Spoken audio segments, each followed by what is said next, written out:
Good evening from here in London.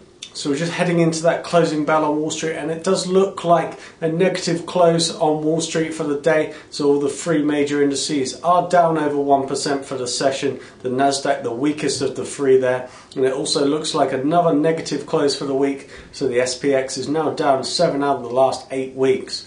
And also in terms of the European indices, these closed in negative territory for the day as well. In terms of the Eurostoxx, this closed down for the 8th week running in the red now. That's the worst losing streak that it's seen since 1998.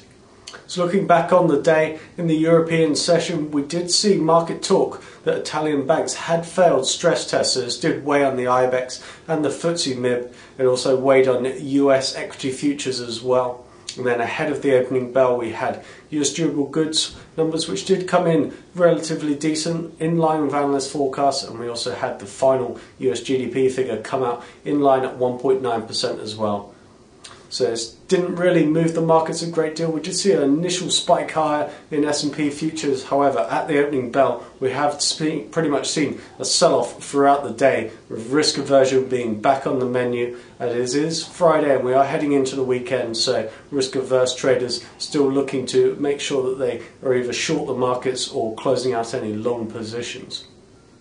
So in terms of WTI crude, we have seen a lot of the major US banks make revisions on their Brent forecasts, so they have lowered them. So this has weighed on WTI and Brent crude throughout the day. Brent has gone through that $105 a barrel level, and WTI crude retesting its weekly lows at the $90 a barrel handle as well.